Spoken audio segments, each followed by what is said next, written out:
Hello everyone, welcome to regional science. मी युवराज कपूर, तुमचं पुन्हा एकदा स्वागत आहे. मित्रांनो, राज्यसेवेची ऍड आलेली आहे. राज्यसेवेच्या ऍड मध्ये वनसेवेच्या 144 पोस्ट आहेत, RFOच्या 144 पोस्ट आहेत. त्या पोस्ट कशा पद्धतीच्या आहेत, का आहेत, परीक्षेची योजना काय आहे, त्या संदर्भात सविस्तर आज आपण बोलणार आहोत. कोणते ऑप्शनल घेतले पाहिजे, काय ऑप्शनल आहेत, सर्व गोष्टी आपण आज याच्यामध्ये पाहणार आहोत. सोबतच काय क्रायटेरिया आहे, एज्युकेशनल क्वालिफिकेशन काय आहे, या सर्व बाबी आज आपण या व्हिडिओ लेक्चरच्या माध्यमातून समजून घेणार आहोत. राज्यसेवेची ऍड आलेली आहे. तुम्हाला सर्वांना माहिती आहे की त्याच्यामध्ये RFOच्या 144 पोस्ट आहेत. ही खूप मोठी ऍड आपल्याला इथं पाहायला मिळते. या ऍड मध्ये तुम्ही आता या संधीचं सोनं केलं पाहिजे असं माझी अपेक्षा आहे. कारण एवढी मोठी ऍड बऱ्याच वर्षापासून आलेली नाहीये, त्याच्यामुळं ही खूप महत्वाची गोष्ट आपल्यासाठी आहेच. आता इथं बघितलं तर आपण राज्यसेवेमध्ये 127 पोस्ट आपल्याला इथं पाहायला मिळतात. वनसेवेमध्ये आपल्याला 144 आहेत आणि जी काही अभियांत्रिकी आहे त्याच्यामध्ये आपल्याला 114, एकूण 385 एवढ्या पोस्ट आपल्याला इथं पाहायला मिळतात. आता ही जी काही आहे याचे जे काही फॉर्म भरण्याचा जे काही दिनांक आहे ते 28 मार्च 2025 पासून ते 17 एप्रिल 2025 पर्यंत तुम्हाला तो फॉर्म भरायचा आहे. प्रत्येकाने ही जी काही डेट आहे ही डेट लक्षात ठेवली पाहिजे. या डेटमध्ये तुम्ही तो फॉर्म भरला गेला पाहिजे. सोबतच बऱ्याच साऱ्या गोष्टी आणखी त्याच्यानंतर तुम्हाला मी सांगणार आहे की का बरं या डेटच्या मध्ये भरायचा आहे आणि त्याच्या पहिले तुम्ही काय काय गोष्टीची रिक्वायरमेंट फुलफिल केली पाहिजे, कोणत्या गोष्टी डोक्यामध्ये ठेवल्या पाहिजे. कारण त्याच्यामध्ये त्यांनी विचारलेलं आहे की काय तुम्ही जेव्हा तुम्ही फॉर्म भराल त्यावेळेस तुम्हाला काय आहे, तुम्हाला ऑप्शनल निवडणं गरजेचं आहे. त्यासाठी तुम्हाला ते खूप महत्वाचं आहे. डेट तुम्हाला लक्षात ठेवली पाहिजे की ही डेट गेली नाही पाहिजे. त्याच्यानंतर या संदर्भात जे काही RFOचं पद आहे या संदर्भात RFO असेल, ACF असेल, मे बी नंतर 5, 6, 10 ज्या काही ACFचे जोडतीलही. त्याच्या संदर्भातलं जे काही पे स्केल आहे ते काय आहे हे आपण इथं पाहणार आहोत. पहिले तर जे काही ACF आहे, असिस्टंट कन्झर्वेटर ऑफ फॉरेस्ट, याचं जे काही पे स्केल आहे, पे स्केल संदर्भात बोलतोय मी, ते 49,100 ते 1,55,800 अधिक महागाई भत्ता व नियमित प्रमाणे देय इतर भत्ते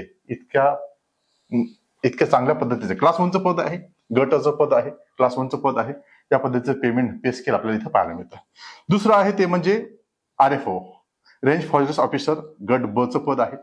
हे गट अ चं आहे, हा गट ब चं आहे. त्याचा जर पे स्केल बघितला तर काय 41,800 तो 1,32,300 अधिक महागाई भत्ता आहे, नियमित प्रमाणे इतर देय भत्ते. अशा पद्धतीने याचं जे काही पे स्केल आहे ते तुम्हाला पाहायला मिळतं. याची जी पोस्टिंग आहे ती महाराष्ट्रात कुठेही होऊ शकते, हे तुम्ही लक्षात घेतलं पाहिजे. महाराष्ट्रात कुठेही त्याची आहे.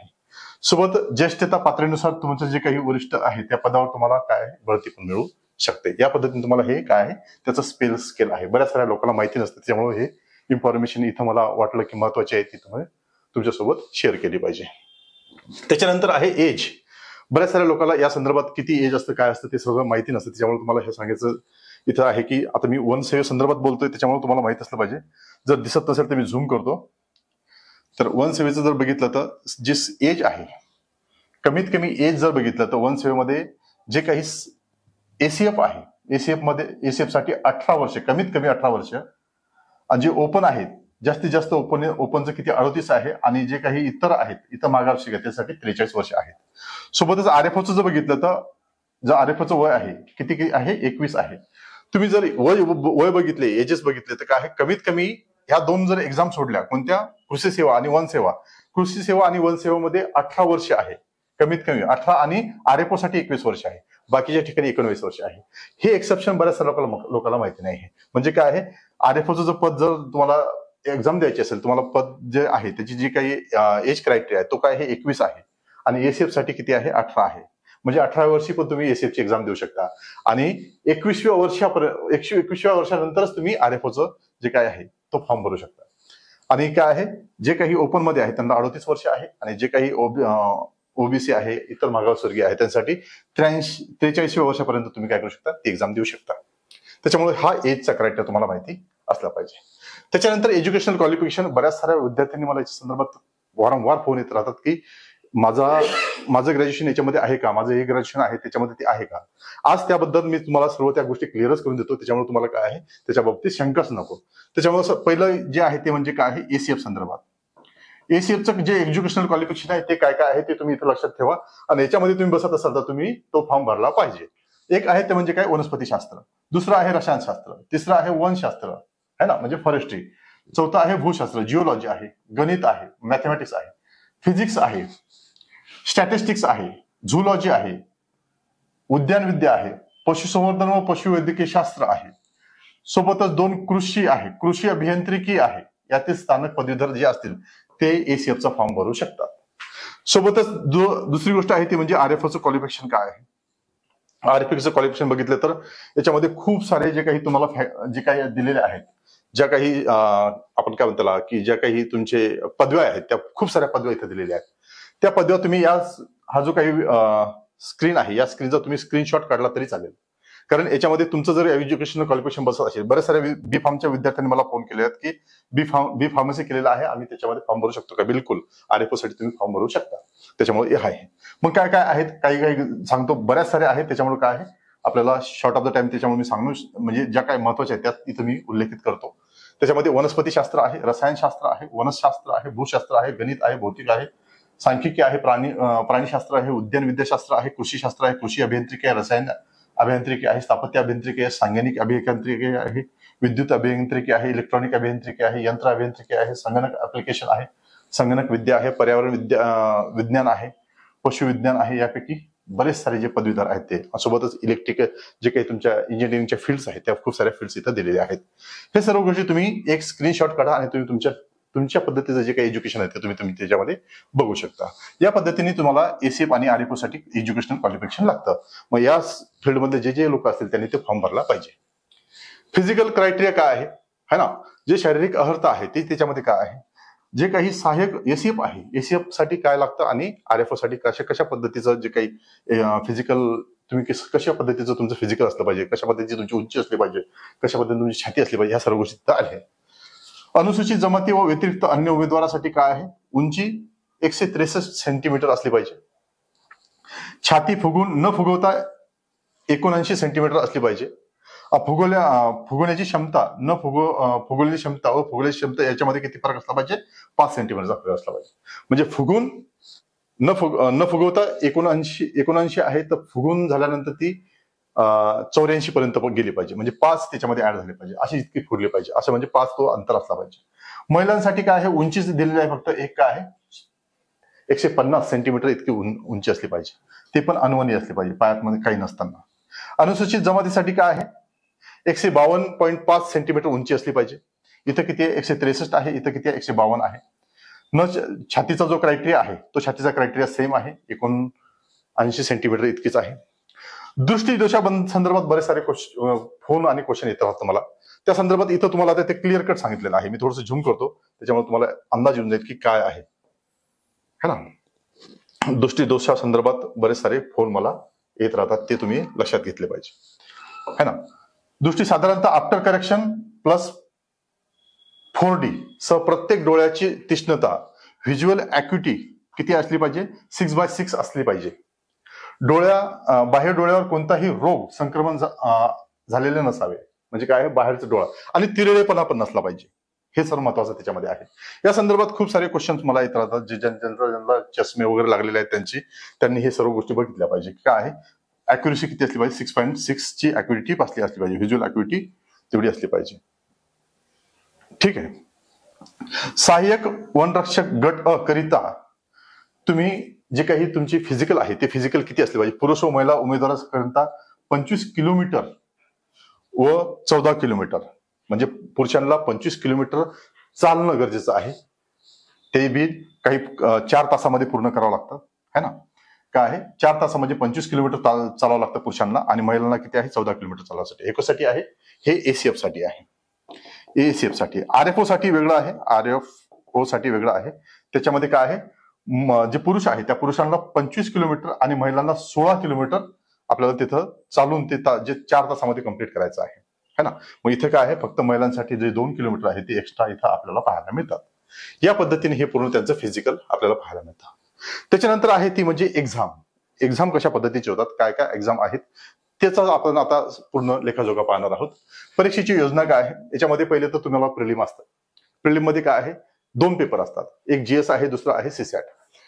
जीएस मध्ये काय आहे एकूण 200 मार्काचा पेपर असतो, तो जो आहे जो जीएस आहे त्या जीएसच्या बेसिसवर तुमचा कट ऑफ लागतो, आणि दुसरा जो सीसॅट आहे तो पण 200 मार्काचा आहे. हा काय आहे, हा क्वालिफाईंग आहे. हा कसा आहे, क्वालिफाईंग आहे, त्याच्यामुळे लक्षात ठेवलं पाहिजे की हा क्वालिफाईंग आहे. त्याचे मार्क कन्सिडर होत नाही. तुमचा जो काही हे लागणार आहे, कट ऑफ लागणार आहे, त्या कट ऑफ मध्ये हा मार्क्स पकडले जात नाही, याचे मार्क पकडले जातात जीएसचे, आणि तो 200 मार्काचा असतो. आता जीएस मध्ये काय काय गोष्टी असतात, जीएस मध्ये तुम्हाला सांगितलं आहे की काय आहे, एकूण जीएस मध्ये 7 सब्जेक्ट असतात. एक आहे हिस्ट्री, दुसरा आहे ज्योग्राफी, तिसरा आहे पॉलिटी, इकॉनॉमी, करंट आहे, इन्व्हायरमेंट आहे है ना. इतक्या गोष्टी आपल्याला तिथं पाहायला मिळतात. सायन्स आहे. या सर्व जे काही विषय आहे, आणि हाच जो कट ऑफ आहे याच्याच माध्यमातून तुमचा जीएसच्या माध्यमातून कट ऑफ लागतो. मग ही पूर्व परीक्षा झाली. त्याच्यानंतर आहे मेन्स. मेन्स मध्ये काय काय आहे, आता मेन्सचं जे काही आपल्याला परीक्षेची योजना आहे ती पाहायची आहे. मेन्स मध्ये लेखी आहे, रिटर्न आहे. ही 2023 पासून रिटर्न झालेली आहे, तुम्हाला माहित असलं पाहिजे. हा 2024चा आहे. हा 24चा पण अटेम्प आता हा रिटर्न असणार आहे, आणि 25चा जे तुम्ही आता फॉर्म भरणार आहे तो पण रिटर्न असणार आहे. एकूण 400 गुण आहे त्याच्यामध्ये, है ना. एकूण 2 पेपर त्याच्यामध्ये होतील, है ना.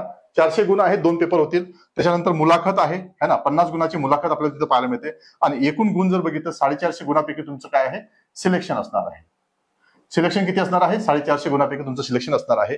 आणि हे जे काही 400 गुण आहेत, हे 400 गुण काय आहेत, एकूण तुम्हाला त्याच्यामध्ये फक्त 2 ऑप्शनल निवडायचे आहेत. त्याच्या व्यतिरिक्त त्याच्यामध्ये काही नाही आहे. 2 ऑप्शनल आहेत. ऑप्शनल नंबर 1 किती मार्काचा, 200 मार्काचा. ऑप्शनल नंबर 2 दुसरा आहे 200 मार्काचा. किती आहेत, एकूण 400 मार्क इथं मेन्स मध्ये झालेले. मेन्स मध्ये काय आहे, एकूण 400 मार्क्स आहेत. मग त्याच्यामध्ये 2 ऑप्शनल निवडायचे आहे. याच्यामध्ये जीएस वगैरे काही प्रकार नाही आहे. हे वारंवार मी बऱ्याच साऱ्या व्हिडिओमध्ये सांगतोय, बऱ्याच साऱ्या लेक्चरमध्ये सांगतोय. काय आहे त्याच्यामध्ये काहीच नाही. 2 ऑप्शनल आहेत, बस दॅट्स इट.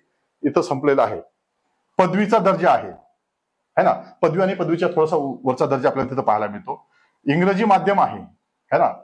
जे माध्यम आहे ते इंग्रजी आहे, आणि 3 तास आहे. एक जो पेपर आहे, एक ऑप्शन तुम्हाला 3 तास लिहायचा, दुसरा ऑप्शन 3 तास लिहायचा आहे, आणि रिटर्न आहे, वर्णनात्मक तुम्हाला तो लिहायचा आहे. त्याच्यामुळे मेन्सचं तुम्हाला हे सर्व तुम्हाला माहिती असलं पाहिजे. आता याच्यामध्ये ऑप्शनल किती आहेत, एकूण त्याच्यामध्ये तुम्हाला एकूण 14 ऑप्शनल पाहायला मिळतात. आणि या 14 ऑप्शनल पैकी तुम्हाला 2च ऑप्शनल निवडायचे आहेत. तुम्ही कोणतेही 2 ऑप्शनल निवडू शकता याच्यामध्ये.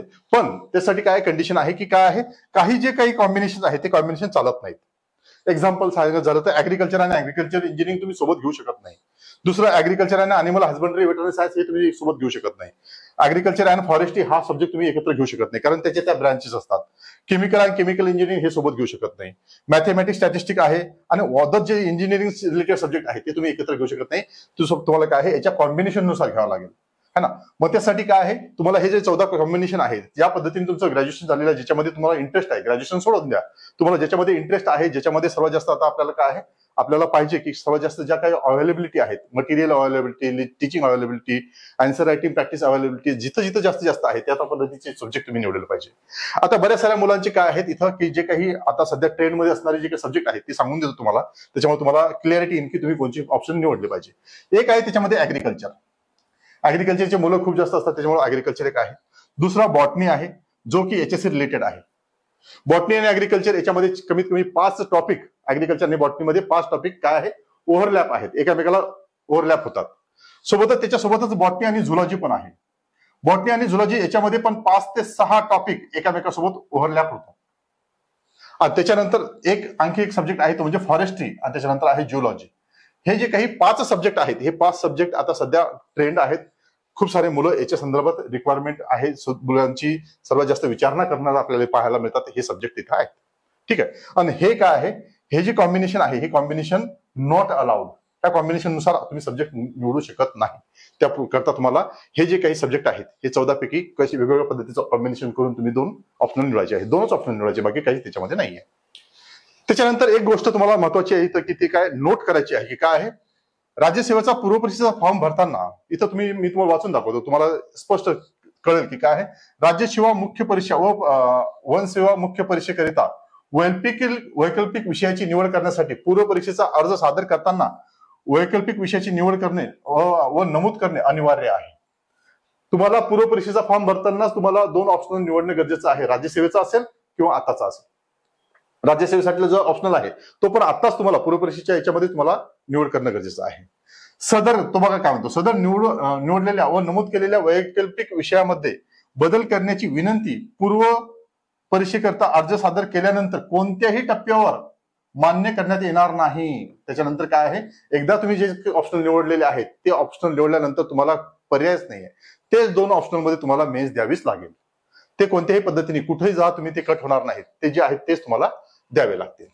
त्याच्यानंतर काय आहे, जे काही क्वेश्चन पेपरचा पॅटर्न कशा पद्धतीचा आहे है ना, क्वेश्चन पेपरचा पॅटर्न कसा आहे याच्यावर मी एक व्हिडिओ तुम्हाला आधीही दिलेला आहे, पण तरी पण आता या क्वेश्चनची आपलं जे काही एक्झामची स्कीम सांगतोय त्याच्यामध्ये तुम्हाला क्वेश्चन पण महत्वाचे आहे.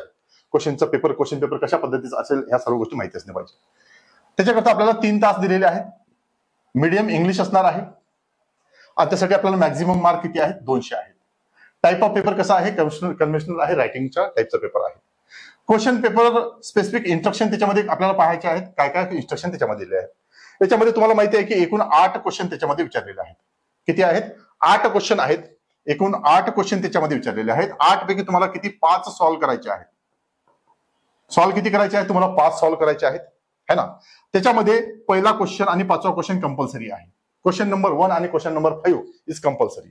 हा कंपल्सरी क्वेश्चन आपल्याला पाहायला मिळतो. Out of the remaining questions 3 are to be attempted, choosing at least 1 question from each sections. आता काय काय समस्या आहे ही तुम्हाला लक्षात आणून देतो बघा. एकूण क्वेश्चन किती सांगितलं त्यांनी, एकूण क्वेश्चन सांगितलेले 8. एकूण 8 क्वेश्चन तुम्हाला सॉल्व्ह करायचे आहेत. एकूण 8 क्वेश्चन दिलेले आहेत. त्यापैकी सॉल्व्ह किती करायचे आहे, तुम्हाला 5 क्वेश्चन सॉल्व्ह करायचे आहेत है ना. या 5 पैकी काय आहे, फर्स्ट क्वेश्चन नंबर 1 आणि क्वेश्चन नंबर 5 हा काय आहे, हा कंपल्सरी आहे. हा कसा आहे, हा कंपल्सरी आहे. हा कंपल्सरी आहे. तुम्हाला तिथं ऑप्शन नाही, तुम्हाला तो सॉल्व्ह करावा लागते, पहिला आणि 5वा क्वेश्चन. त्याच्यानंतर काय आहे, आता हे 2 झाले, 2 पैकी आता काय आहे, 3च राहिलेले आहेत. तर एक तर क्वेश्चन नंबर 2 सॉल्व्ह करा, क्वेश्चन नंबर 3 सॉल्व्ह करा आणि इथं काय आहे, आता क्वेश्चन नंबर 4 नाही, मग काय आहे, इथं क्वेश्चन नंबर 6 सॉल्व्ह करा. अदरवाईज क्वेश्चन नंबर 2 सॉल्व्ह केल्यानंतर क्वेश्चन नंबर 3 स्किप करा आणि इथं क्वेश्चन नंबर 7 सॉल्व्ह करा, असंही करू शकता. किंवा क्वेश्चन नंबर 8 सॉल्व्ह करू शकता. म्हणजे कोणत्याही, त्यांनी काय म्हटलेलं आहे की कोणत्याही तुम्ही याच्यामधले पहिले तर पहिला आणि 5वा कंपल्सरी आहे. त्याच्यानंतर एक क्वेश्चन 5व्या याच्यातून म्हणजे पहिल्या सेक्शन ए मधून घ्यायचा आहे आणि सेक्शन बी मधून घ्यायचा आहे. बी मधून एक क्वेश्चन घ्यायचा आहे आणि ए मधून एक क्वेश्चन घ्यायचा आहे. ए मधून एक क्वेश्चन घेतला, आता किती 4 झालेला आहे. आता एक क्वेश्चन कुठूनही निवडा, मग इथून घ्या किंवा इथूनही घ्या, काही फरक पडत नाही है ना. अशा पद्धतीचं ते त्यांनी म्हटलेलं आहे. The number of marks carried by the question sub question is indicated against it.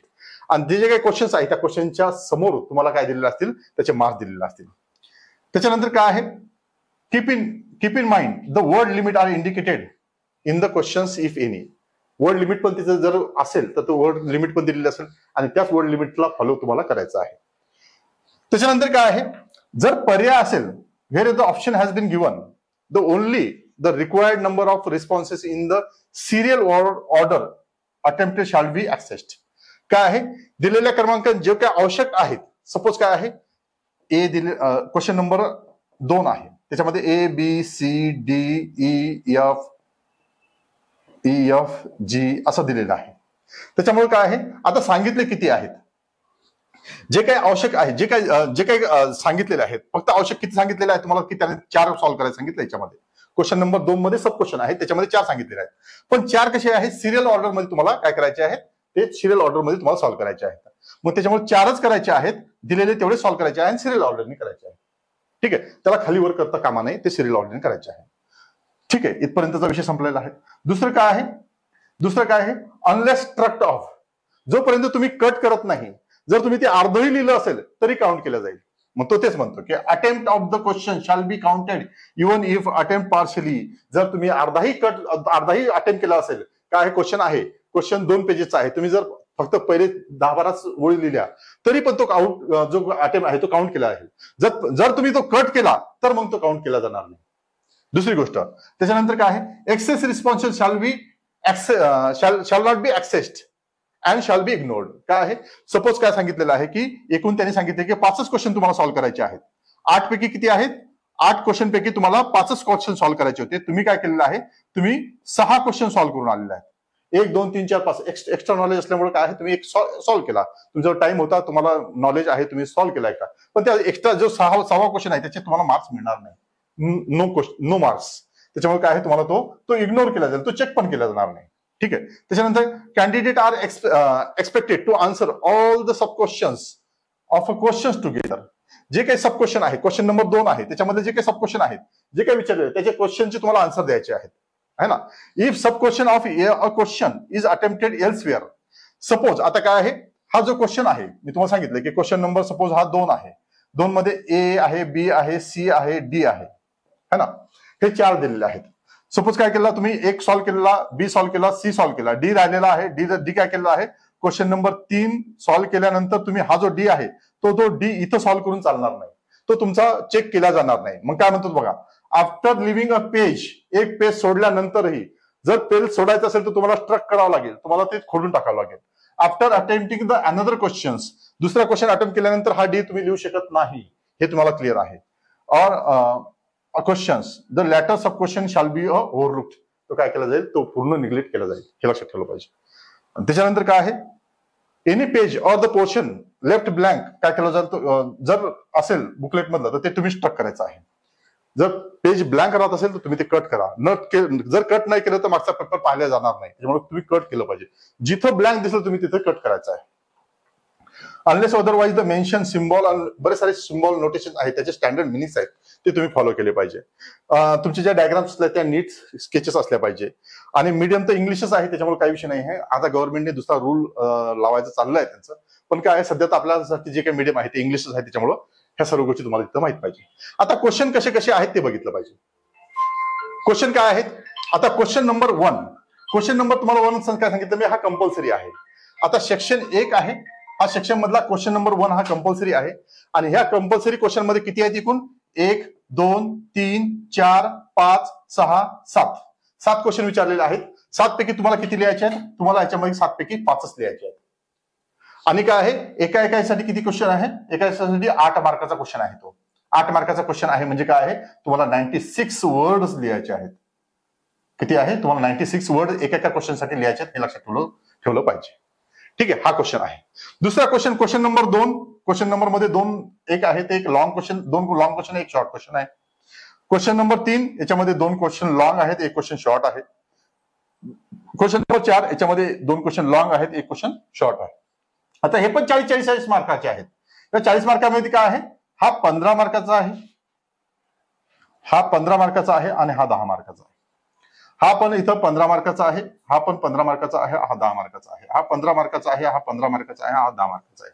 म्हणजे काय आहे, इथला जो शॉर्ट क्वेश्चन आहे, कोणत्या या क्वेश्चन नंबर 2 मधला जो शॉर्ट क्वेश्चन आहे तो 10 मार्काचा आहे.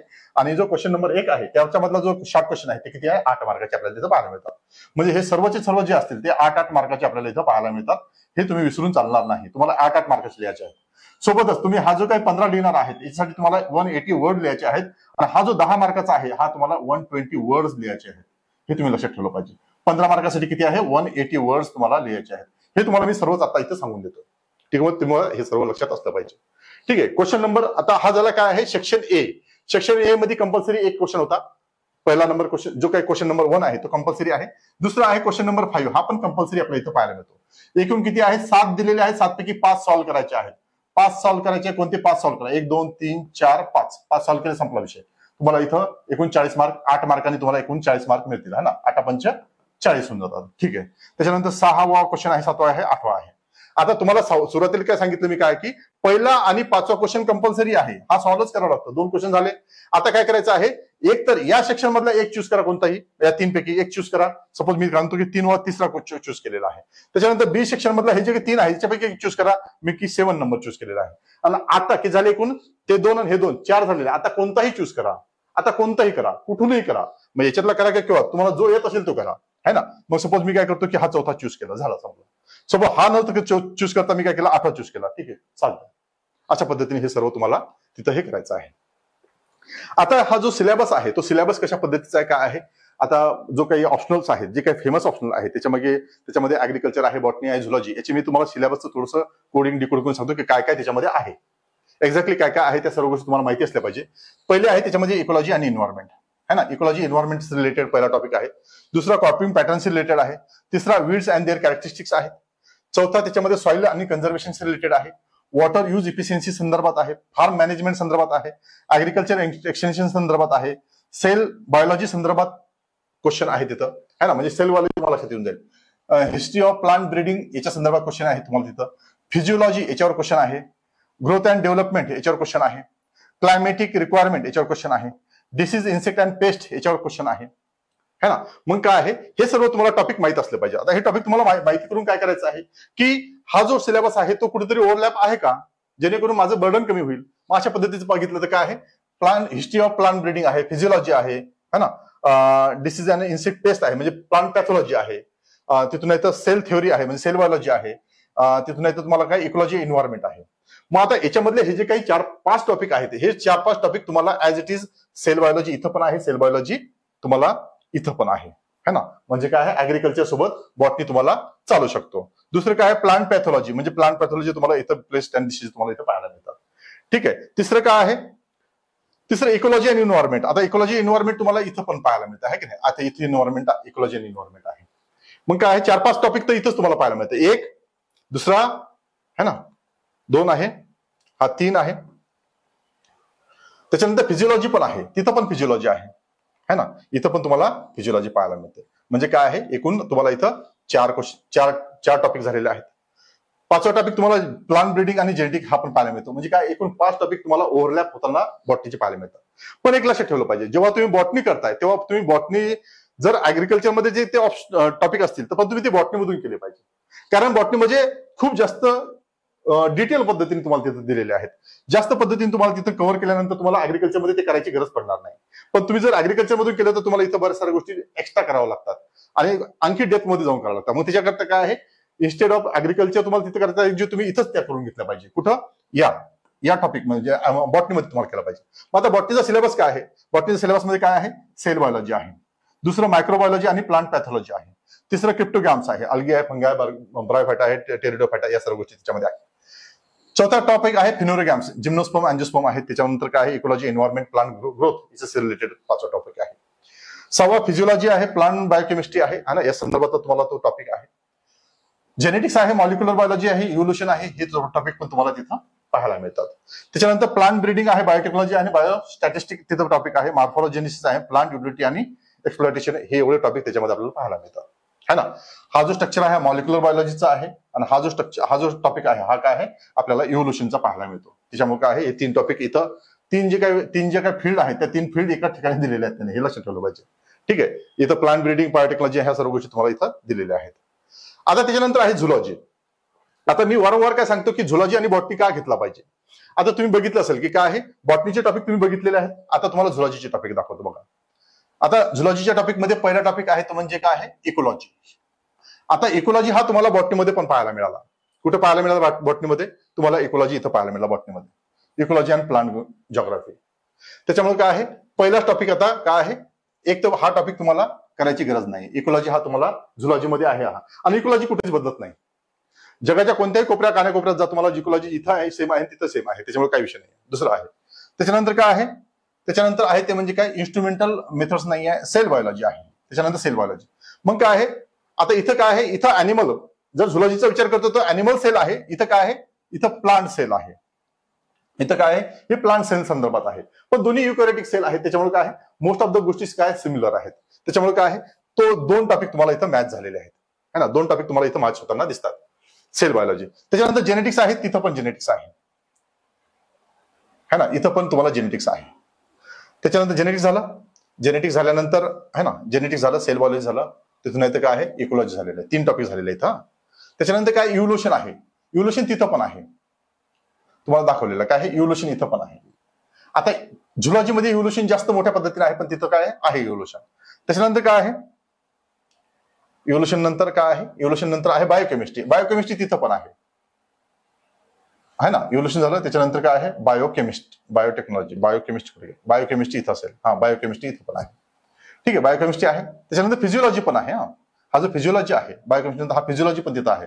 बायोकेमिस्ट्री झाला, जेनेटिक्स झालेलं आहे, आणि फिजिओलॉजी पण आहे, है ना. फिजिओलॉजी पण कुठं, बॉटनीमध्ये. पण plant physiology, animal physiology. Biochemistry same आहे, है ना. इव्होल्युशन, है ना. इव्होल्युशन कोणाचं आहे, जी काही सिंगल सेल तयार झाली, जी पहिली सेल झाली, प्रोकॅरियोटिक सेल असेल, जे कोणती जी प्रिमॉर्डियल सेल तयार झाली असेल त्या सेल्स बद्दल आपल्याला इव्होल्युशन पाहायचं आहे, त्याच्याबद्दल सर्व गोष्टी तिथं आहेत. मग अशा पद्धतीने म्हणजे काय आहे, बॉटनीमध्ये आणि झुलॉजीमध्ये कोणते किती टॉपिक सेम आहेत? 1 2 3 4 5 6 टॉपिक है ना. बॉटनी आणि झुलॉजीमध्ये किती आहेत? एकूण 6 टॉपिक सिमिलर आपल्याला तिथं पाहायला मिळतात. मग अशा पद्धतीने ह्या सर्व टॉपिक आहेत. मग बॉटनी आणि झुलॉजी घेणाऱ्यांची संख्या खूप जास्त आहे, त्याच्यामुळे काय आहे, तुम्ही हे 2 ऑप्शनल जे आहेत हे ऑप्शनल सोपे आहेत. झुलॉजी समजण्यासाठी खूप सोपं आहे, खूप सोपं आहे, कारण दैनंदिन आयुष्यामध्ये आपल्याला सर्व त्या गोष्टी पाहायला मिळत असतात. जे काही तुमचे तिथे एक्झाम्पल आहे, कोऑर्डिनेट नॉन कोऑर्डिनेट आहे, ते तुम्ही डेली पाहिलेले आहेत. बरेच सारे काही इन्स्ट्रुमेंट आहेत ते तुम्हाला ऐकून आहेत, तुम्ही पाहून आहात.